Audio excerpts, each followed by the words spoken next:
Hi, folks, and welcome back. I'm excited to have William Sasser, the Director of Talent Development for AMP Quality Energy Services, join us to tell us a little bit about going from his time as a runner at a law firm and what seemed to be a career in legal over to working in the various aspects of supply chain management, and then ultimately finding a home in the power industry at AMP, where he cut his teeth in the field before assuming talent acquisition duties. Will, thank you for taking the time out of your busy schedule to speak with us, man.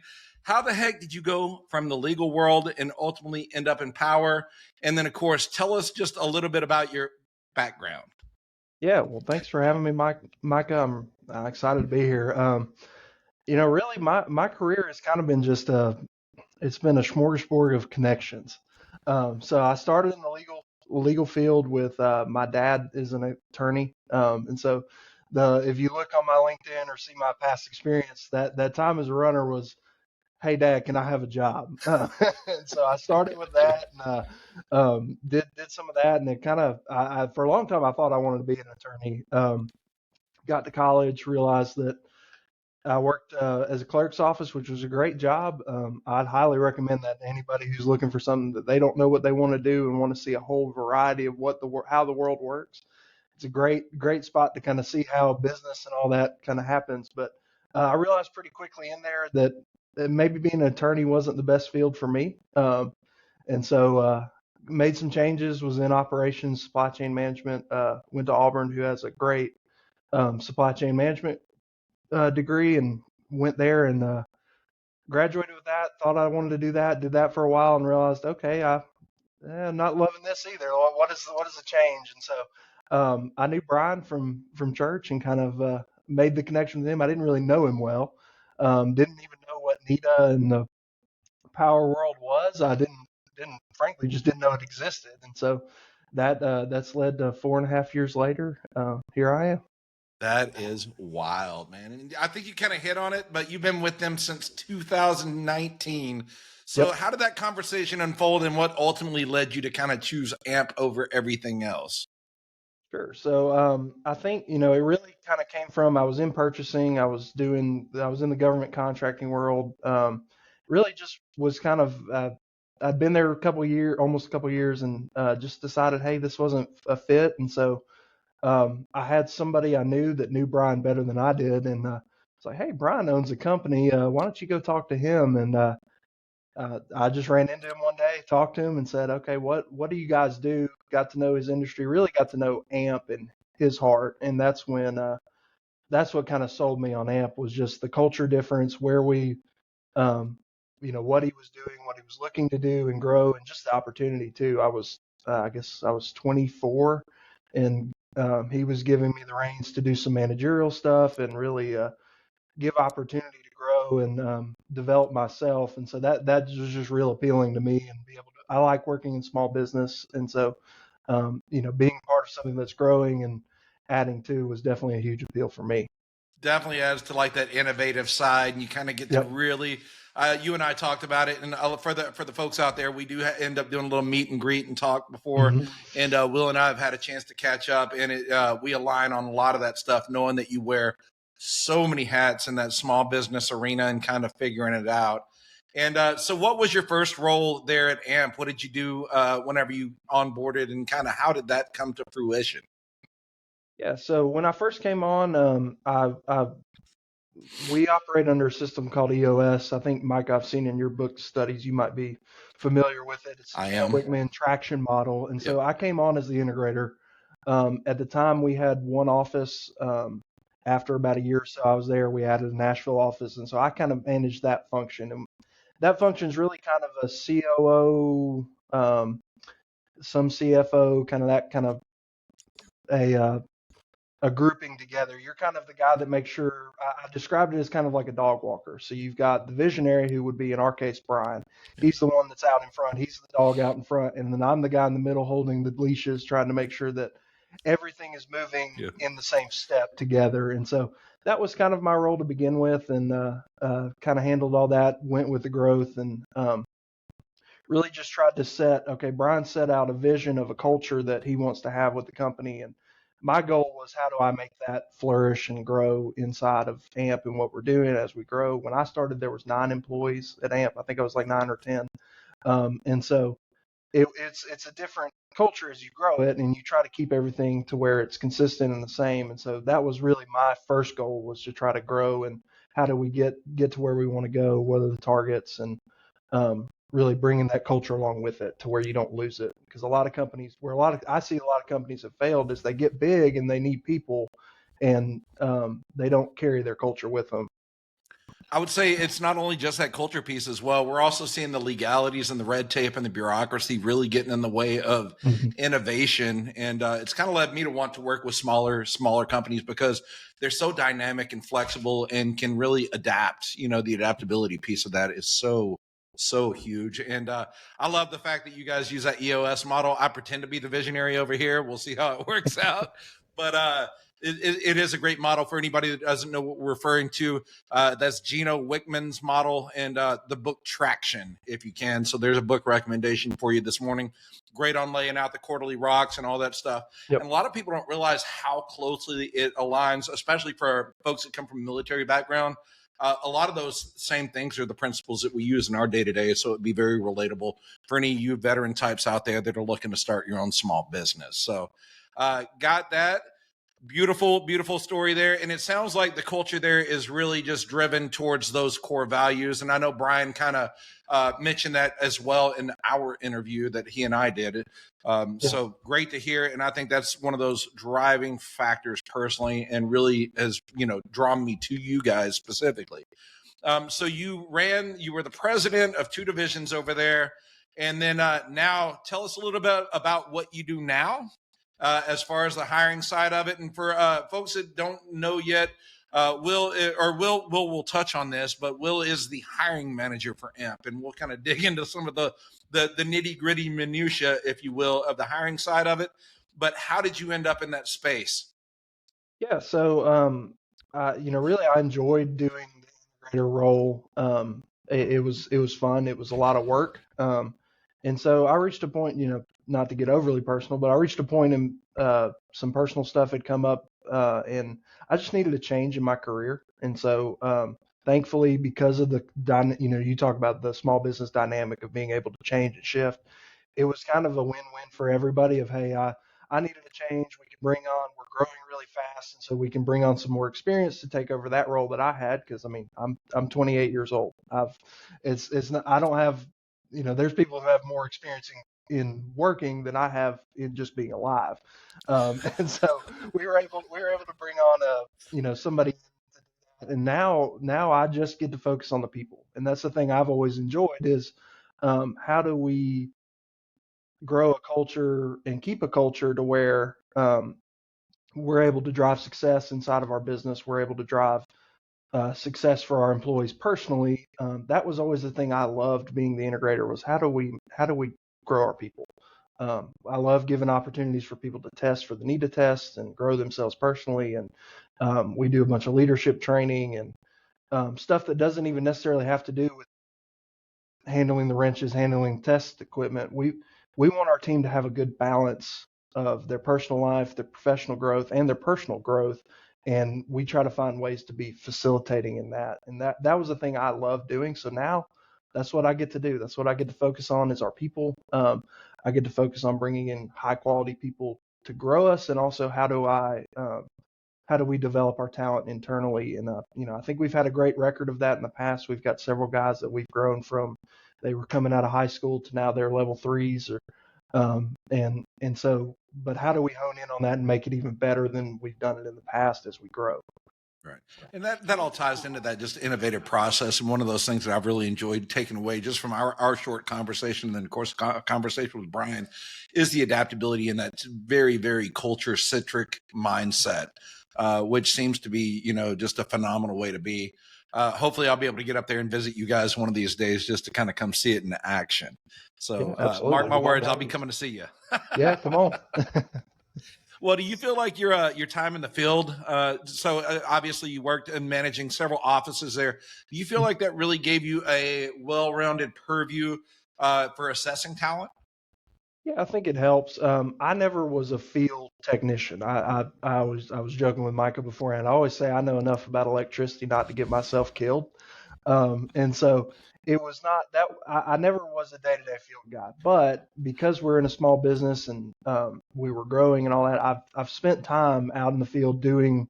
I've swept out switchgear. I've done megger testing. I've done transformer testing, all this stuff. So I've got at least a window into it. I would never say I'm a field tech. I've never. Those guys are far smarter than me. You and me Um, both. so those guys have a talent that is just an art.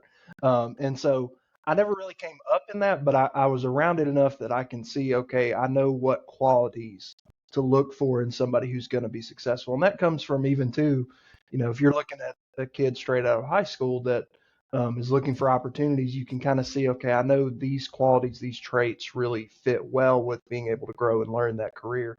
And that's come from being able to see what our field techs are doing while also having a little bit of time turning wrenches and doing that stuff out in the field. Just enough to Doing be the more fun dangerous with it, stuff. right? That's right. That's right. I love it. I love it. And now for we're going to kind of get into the nitty gritty a little bit. And this is really the reason I wanted to get you on is to pick your brain and get you to spill some beans on the inside baseball, if you will, of the interview process, right? So typically candidates, we all, I was a candidate as once as well. We all walk in and you just want to know what does the interview process look like? What kind of questions do we expect? What are we actually no BS being evaluated on, and kind of those type of things. So this one's really geared towards just kind of going open kimono, if you will, with this, Sure. and letting folks know, like, what does that interview process look like? And then for AMP, what are some of those key determinants, I guess, that you're looking for from candidates when they show up? Based on all that experience you have, what does an ideal candidate look like Sure. to William Sasser? Sure. So for me, an ideal candidate, I think there's kind of two components to it. There's for us the biggest thing is culture. I often say, and I'll say it to everybody I do a first interview with, I'm not going to look at somebody's resume and just talk through their resume. Resumes are great. They provide a lot of information, and it's a great way to sell yourself to a company. But at the end of the day, if the culture doesn't fit, and that's a two-way street. It can be that it doesn't fit from the candidate to the company, and that's fine. But to us, that's where we see the ability to adapt and grow with the company is our ideal candidate is somebody that's going to assimilate into that culture and really want to push it, because that's what drives us as a team. You don't get devices between everybody, and that's not to say everybody's perfect at that, but if you focus on that culture side and really are bringing the intangibles into that and are excited about the culture that we're bringing, or whatever company it is somebody's working for, then oftentimes you get better work. And two, we hope that if somebody's excited to come to work, they're going to get their work done quickly and they're able to go home and see their families more quickly.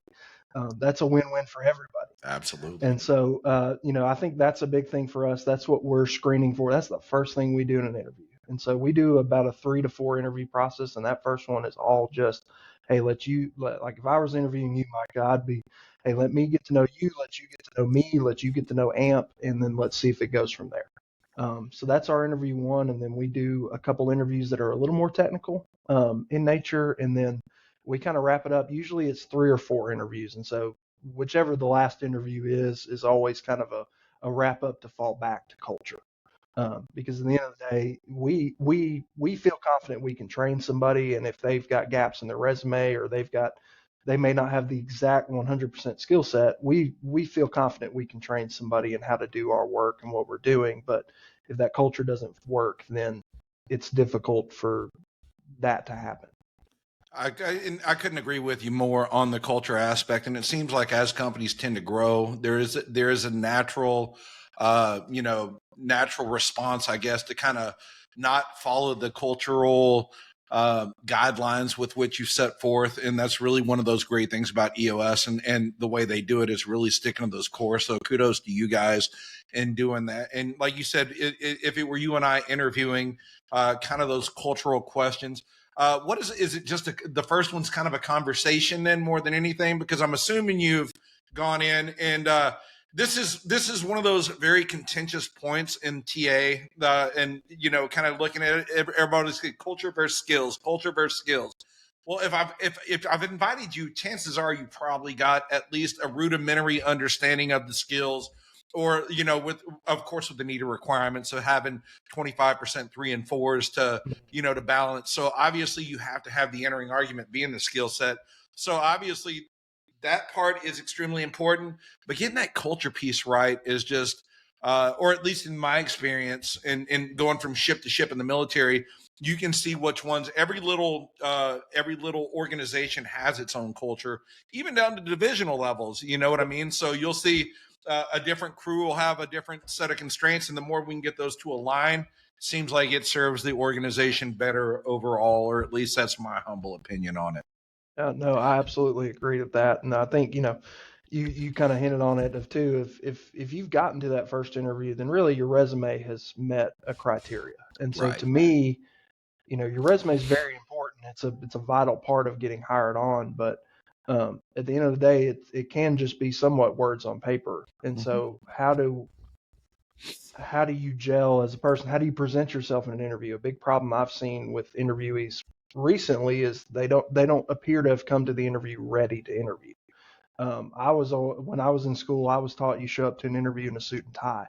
I don't think you have to do that, but there is a little bit of truth to that aspect of you show up to the interview like you want the job, like you're prepared, and that goes a long way, and that speaks towards that culture. And so even if with companies that just say, "Hey, I want a skill set," they have an underlying requirement of culture and how they do things, because they expect you to come in dressed a certain way. They expect you to come in with the right attitude and want to be a team player and all that. And that, so I think even the companies that say I'm more skills focused in the TA process, really, if they were true, would say, no, there is a culture aspect to it that's very important as well.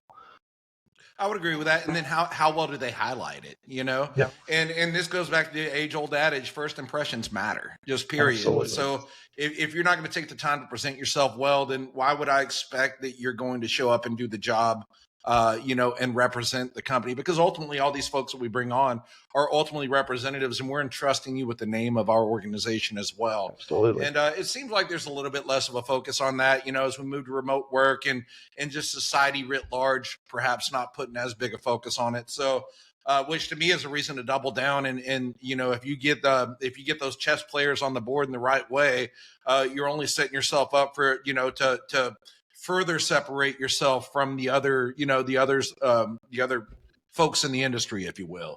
So totally agree with that, and couldn't agree more. And now you touched on the skills piece of this. How do you guys go about assessing skills? Do you have like a lab format? Is it Q&A? What are you guys looking at for your 3s and 4s type of thing, if that makes sense? So usually when we're looking at, I'd say like a qualified tech, like you were saying, a 3 or 4. A lot of times I will bring in our 3s and 4s and have like our management team. I'll bring in a more technical lead, and we don't do any type of skills test or anything like that. It's just let's talk through your resume, talk through your experience, and kind of compare how does that look based on like our customer base, because you may get somebody that comes in that's got great experience in this one area, but it's maybe not a fit for our group or what we're looking for. And so we kind of focus in on how do we, it's all interview based. So we're not sitting there doing a test or sending them hey, here's a pop quiz. None of that. But it just through the interview, we try to see, hey, does that mix fit, or does it appear they have the experience? Because it's a small field, and so there's a lot of really good candidates here. We're saying, okay, they've passed the culture side. Now let's dig into their experience and try to find where it leverages to both sides. Because like I said, we want it to be a two-way street throughout the whole process. So, well, and I think you highlight something very, very important too. A lot of people kind of like lump electrical or the power industry overarchingly into one big bubble. Like there are so many subspecialties. You know, you have Yes. protection and control techs, which kind of encompasses the relay side. Then you have the ups bubbas. Then you have the transmission and the lineman and the distribution Yep. and all that stuff. So, and not all those necessarily would probably fit your client base overarchingly. Yes. Would that be accurate? Yeah, I would think so. I mean, it, there's so many different things you can do in the power industry, and I always say it's all an art.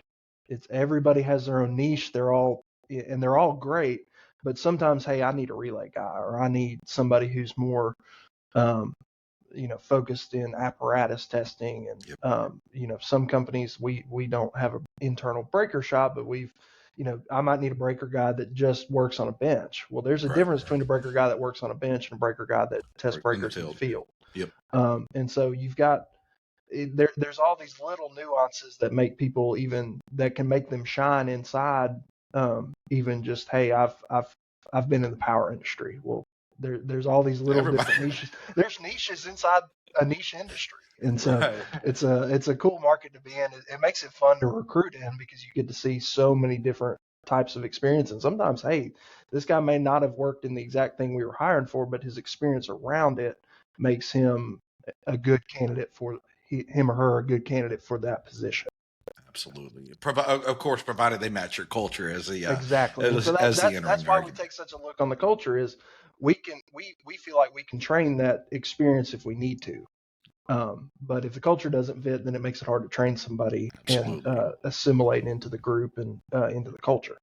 Absolutely. And that's the way I view the world through my lens. And I know, of course, there's all kinds of folks who make the world go around. So Absolutely. many won't appreciate it, but I resonate with what you guys do. And to me, that culture piece is so vitally important. Yes.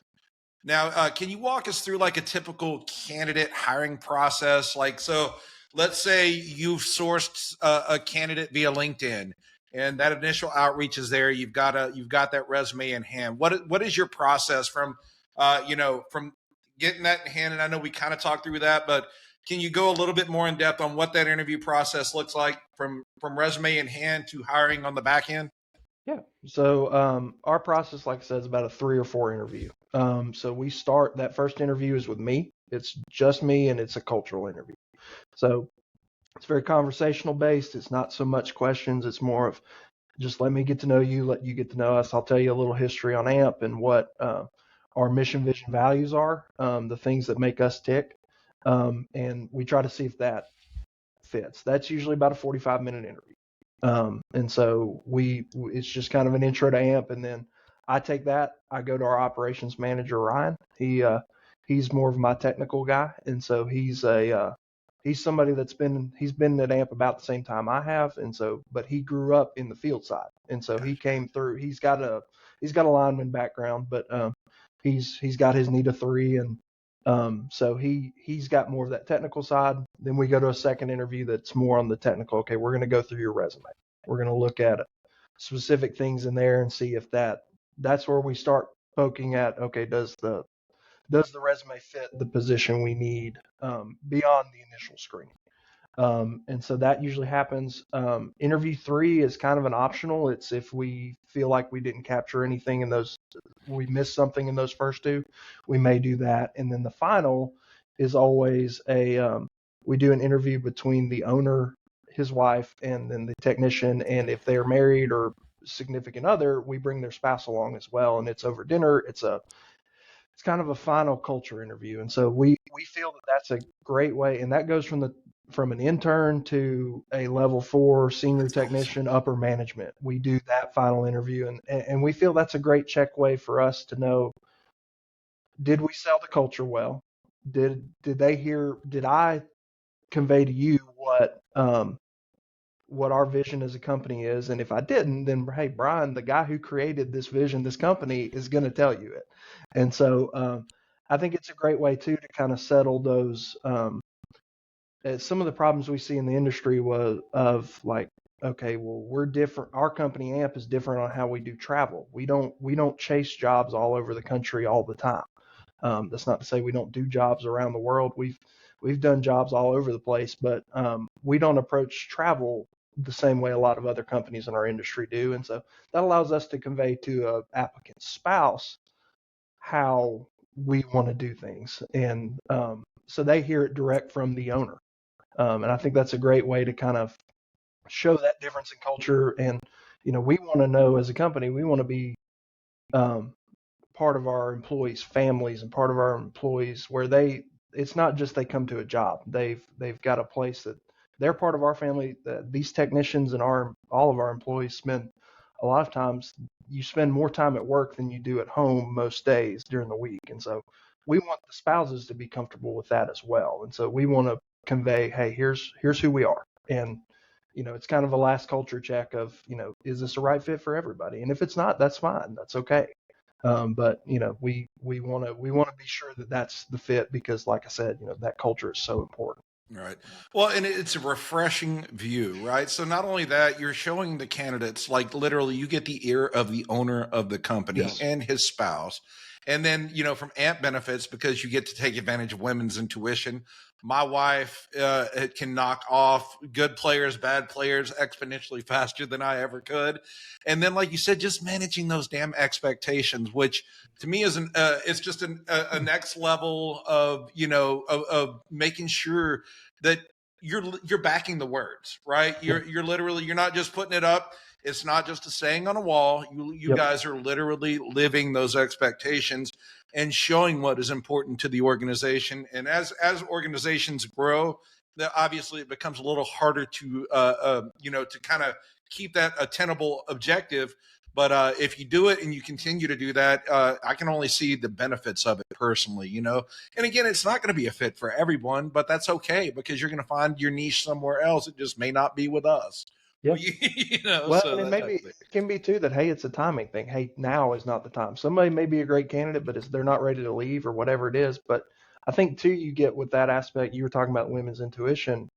Brian always says that Julie knows him better than anybody in the world. My wife knows me better than anybody in the world, and so they can tell when sometimes things are, hey, you may not have thought through this, or they've seen through the interview process how, hey, you were thinking about this, but you didn't bring it up. So you get some of that aspect too. But I think that's a secondary thing though, because at the end of the day, like you said, you do get the ear of the owner. We feel it's important that everybody knows our whole team. And so, from our, Brian, our owner, our CEO, our COO, we all try to know each other. And that, I think that breeds that good culture of, I know today I can walk into Brian's office if I've got a problem. I've done it in the past. I've done it a lot. All of our employees can do that. And, it just leads to an open conversation. And two, I think, with the families bringing the spouse or other significant other on, they get to hear that from us that, if we're not meeting the standard that we set, then we want to know about it and we want to fix it. And so what better way than, hey, I've met the ultimate boss of the company. The final boss. That's right.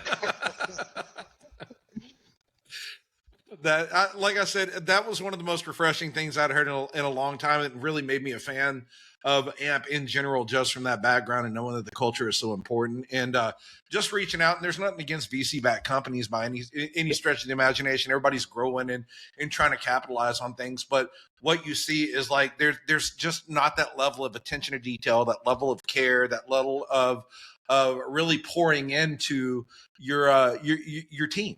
And that to me is just a very, very unique value proposition that is so hard to find in today's, everything is transactional, really, if you think about it. So it is highly refreshing and made me a fan, whenever talking to Brian in the first one.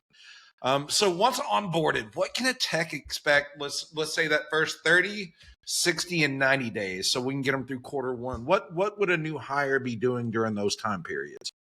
So we try to knock out the initial week is kind of real. It's a lot of safety training and, the typical paperwork and all that, but we really try to get our team out in the field as soon as they can. So, a great example of that is if we bring somebody that maybe has no experience in this industry, they're going to come in and they're going to work alongside a more senior tech. They're going to be involved in the process, and really we try to get people to where our ultimate goal is to get people to where they're developing as soon as possible. And so that first 30 days, they're really focused on, okay, we're gonna knock out your safety training. We're gonna make sure you understand what's going on, because like in any job, that first 30 days, you're kind of drinking from a fire hose.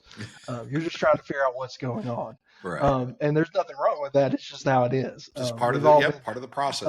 and so we want to make sure that everybody's doing it safely. We want to make sure they're growing. And so we do some basic testing. I'm going to use the example of somebody who doesn't have industry experience, because I think that's, I would hope that's the people that are watching these podcasts too, or hey, somebody who wants to get into this industry. And so we're teaching them how to do Megger testing. We're teaching basic circuit breaker testing on low voltage breakers. So we're using the primary injection test sets internally in our training facility at the office. They're getting opportunities to see that. And then we do some more routine trainings throughout the month of, we'll bring in some of our senior techs and they might do a class on transformers and stuff like that. So we try to really fill them into those classes while also supplementing field work for them. And so that's kind of the first 30 to 60 days is really just getting to know, getting familiar with the test equipment, terminology, working with more senior techs, and giving them opportunities to really grow and see what questions they have. Because everybody's going to have questions when they come in, but if you don't get exposed to anything, then you're not going to know what you need to ask. And so usually around the 90-day mark, we're doing kind of an initial review of, hey, how are things going? Is there stuff that you need from us? Is there stuff that you maybe you've seen, you've done in the field, you're not really understanding? And so that's kind of the first, on a new hire that's not had experience, that's kind of the first 90 days. And then, it kind of scales up from there. If we bring in a more senior technician that has experience, then obviously they don't need to know how the Megger, and they know how that works. And so it's a lot more of, okay, how do we assimilate those guys into our culture, and how do we get them to where they can start training or running projects? And really, we take an innovative approach to how we do some of that too. If we really want level one guys learning how to run projects at a level one level, rather than, they're not just handing wrenches to guys and, bouncing from project to project across the country. They're focused in on, how do I learn and get to where at a year or 6 months or whatever it is, it depends on the person, obviously, where I can maybe start running some small projects and learning and growing and being able to develop, because that allows them to personally develop beyond just, hey, I've learned the test set, I've learned how to do this subset of the testing. What makes him very much more a more well-rounded technician, especially if he can handle some of the managerial stuff, because that is indeed a very, very different skill set than what you're going to be doing from a technician and trying to run, a CMMS or any of your other scheduling tools that are out there that kind of really drive that. And then just, managing people is not always easy. You after doing it for many, many years, as you have, you take it for granted, but a young Bubba may not, or gal may not have had that opportunity to experience leadership, so kudos, man. And it sounds like that growth in the training and just the literally the growing of your technicians to make them more well-rounded all the way around seems to be a large priority for you guys. Is that correct? Yeah, no, absolutely. And I think too, having opportunities to see how a project runs allows you to be a better worker for a project manager. Oh, agreed. And You so understand all sides of the coin at that what's point. going on, and you're able to predict what needs to be helped with. Exactly. And so, you understand, okay, well, this guy needs to do this, this, and this. I know what's coming. So, hey, how do I get ahead of that and make sure his job's easier?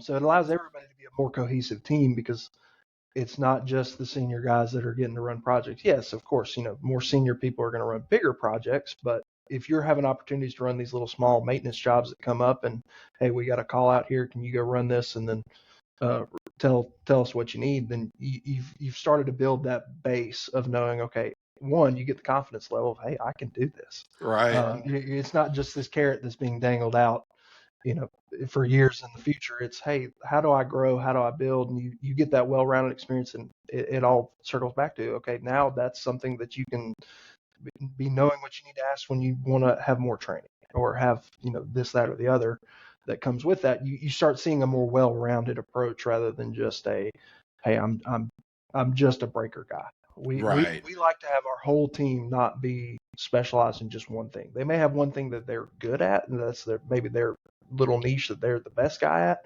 but we want our whole team to be able to test apparatus. We want them to learn relay testing. We want them to learn cable testing, all these other things that I don't want a guy who just knows how to just test breakers.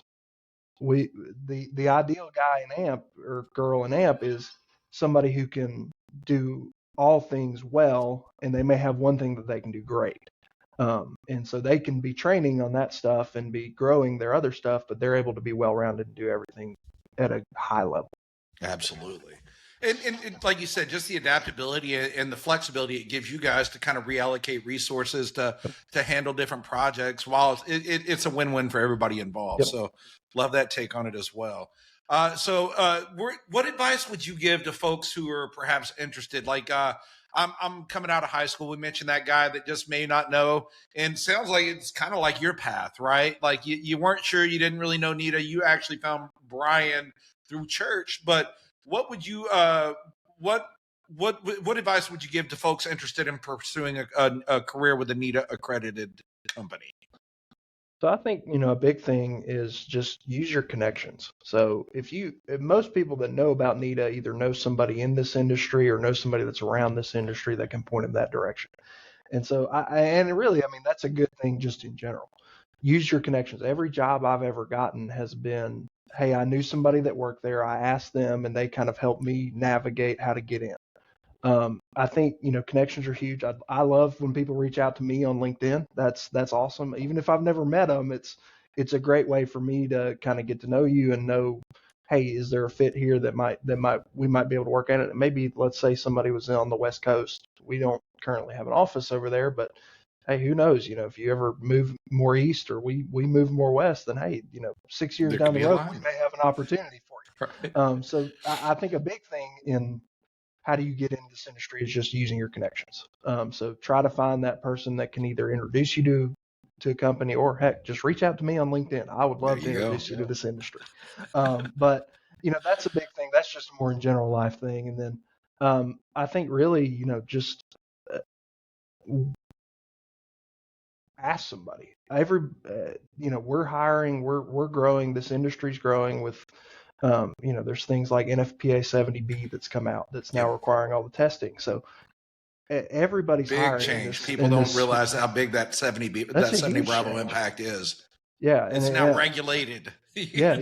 Now OSHA's citing it, and so everybody's seeing these opportunities. There's data centers popping up everywhere, and so just use that connection. Ask, reach out to the hiring managers, reach out to me. I'd love for everybody to reach out to me. I love talking to people. But I think that's step number one. And then in terms of skills, I'd say focus on the maths and sciences. Read on NETA's website about what we do. It's not an industry that a lot of people know about. It's a smaller subset, but there's a lot of really good material online that you can get prepped for coming into this space. Testguy.com. Yes. Great. Testguy.net. I love it. .net. I'm sorry. Yep. No, you're good. You're good. I live over there. So. Yeah. Testguy is a great place to see what does a NETA tech look like. So what you're coming into. And then, I'd love to introduce people to this industry. So talk to me and we can start that conversation and somebody can see if that's a good fit for them because, it's a niche industry. It's not a fit for everybody, but it's a great career path that, you can go into a trade that's not going to just destroy your body. It's not going to,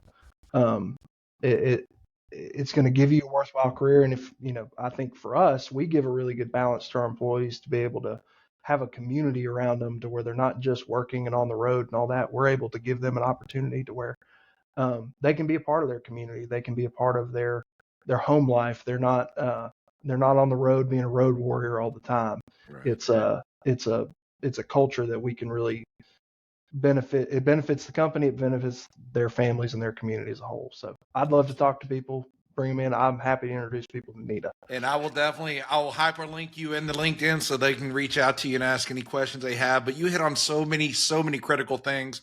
The networking aspect is one I will climb to the top of every high mountain and sing the praises of. Networking is a core fundamental. If you're scared to get out there and do it, people won't know who you are. You're never going to get your foot in the door. Or you can spray and pray resumes and just hope something sticks. And So that's when I do these weird transition assistants, or not weird. They're very valuable. But for folks leaving the military, and Yeah. that's what I like to talk through, is that networking thing via the transition assistance programs. Because again, the more you get to kind of establish that network and work into an industry, it just opens those doors up. So network, folks. Yep. And you heard it from a hiring manager. Yep. That is literally that important. And then you hit the nail on the head with the data centers and stuff, and really what drove Southern to kind of move just solely. We started off, and I know you and I talked about this before we hit the record button. We started off in light industrial and various, just general recruiting practices. But after, doing some macro stuff, digging into the stats, looking at the data centers coming online, knowing that the grid is in dire need of support and repair and upgrade, and then the overarching lack of skilled trades people to come in and do this, it's an arbitrage opportunity where it seemed to make sense for me to kind of plant our flag, if you will, and move forward. So all the reasons that you highlighted are the reasons that Southern decided to go into the power industry. It's not going anywhere. Yep. Industry 4.0 with AI and all the data centric stuff that is out there is not going anywhere. All that stuff requires power. So it's only becoming more and more critical as we move forward. So only time will tell if that was the right decision, but that's what we're hedging our bets on here as well. So we'll see how it all works out for us. William, I think hey, everything's moving, electric cars, all that stuff. I don't think there's going to be any shortage of power needs. I don't think so soon. either. So we shall see, right? Now, looking back from when you first entered the workforce, is there any advice that you would give to your past self? Well, I think one, and I already kind of touched on it, was the networking side. I always did it. I was thankfully my parents and my grandparents all instilled in me, hey, connections are what brings value. I think that's a huge thing. That's something I tell. I've done a lot of work with Young Life, which is with a Christian organization that reaches out to high school students and tries to meet and introduce them to the gospel and some of that. But through that, you build a lot of connections and meeting these kids and meeting them where they are. And I've really had through that, I've had a lot of opportunities to kind of coach some kids on, hey, it doesn't matter whether you ever think you're going to be a banker. Get to know this banker, because you may need a banker, or you may need this, you may need, and that's what's caused me to be able to pivot when I needed to in my career, was being able to, I've had well-rounded connections. So it's not just, hey, focus on the power, it's focus on, how do you just, do you know a good lawyer? Do you know all these things? That was something for me. And so, that was one thing. And I think then kind of the main thing I've been focusing on lately is don't be afraid to take risk. Jump careers, change. I've worked in, Mike kind of talked about it earlier, I've worked in the legal field. I've worked in operations management, working in managing a warehouse. I've done defense contract procurement, and now I'm in the power industry. And so don't be afraid to jump around and try new things. If something's not working, it may mean that, hey, you might take a pay cut or you might change, but it could propel you to a different spot than you ever thought would be coming. If you had told college graduating William that he would be working in a small business doing power, I would have said, what are you talking about? I would have had no idea. My plans were completely different, but I've seen where taking those small risks, and they're calculated, have really been able to allow me to flourish in what I'm doing and really find something I'm passionate about. I never would have thought I would have been a hiring manager. Take the power industry out of it. Just HR hiring, all that was never on my radar.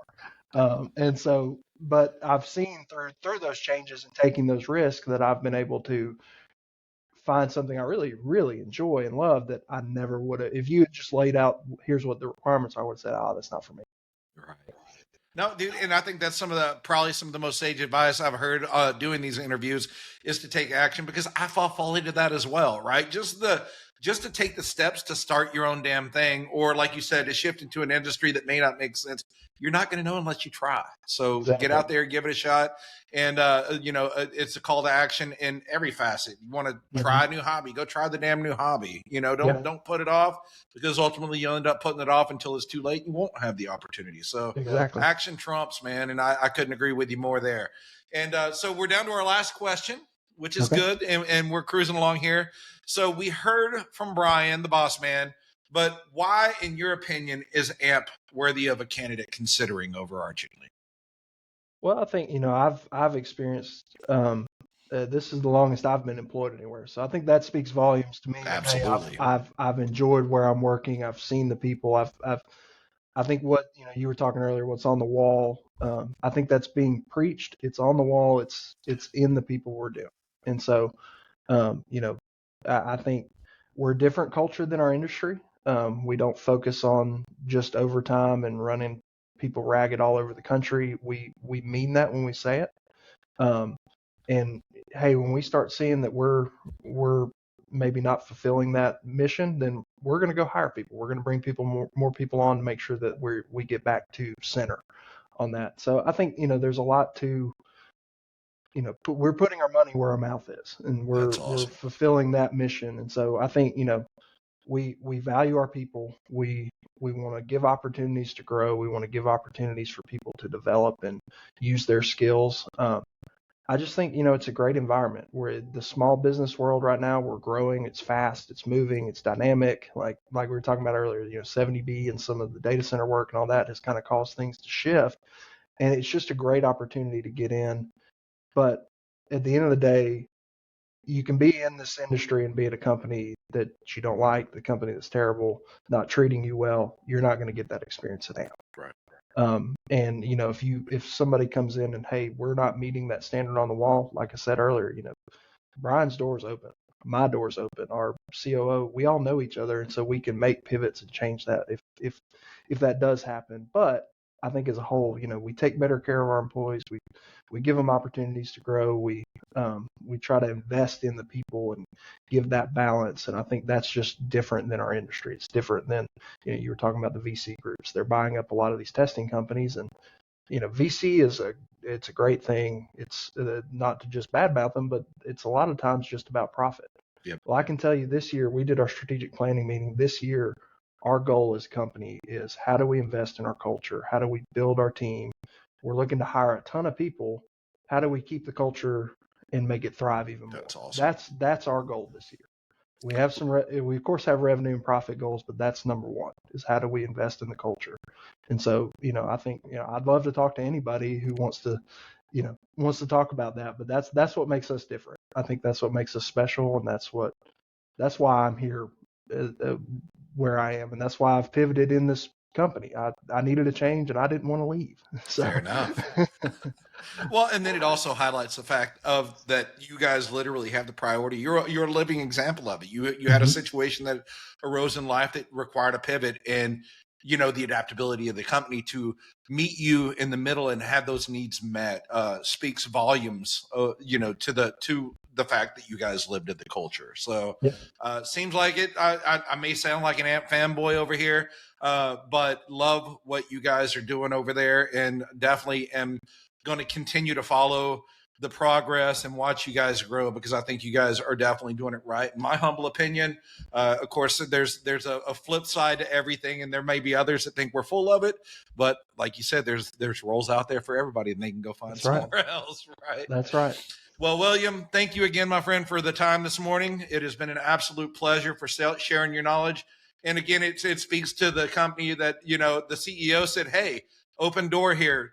Reach out to any of my employees, get them on an interview, and let them tell their story. I'm not going to influence that. And that's how you and I got on a camera in front of each other. So I think it speaks greatly to it. And we'll make sure that your contact information is in there. This will get chopped into little clips as well, because it makes my social media, publishing something daily, it makes that part much easier for me. So thank you. And but we'll make sure that we highlight it. Well, my friend, thank you again, and I'll let you get back to your day. And if there's anything we can do, folks, you'll find it AMP QES is the website, I believe, right? ampqes.com. Yep, So if you want to mpus.com. check them out, and of course, we'll link to Will's LinkedIn profile.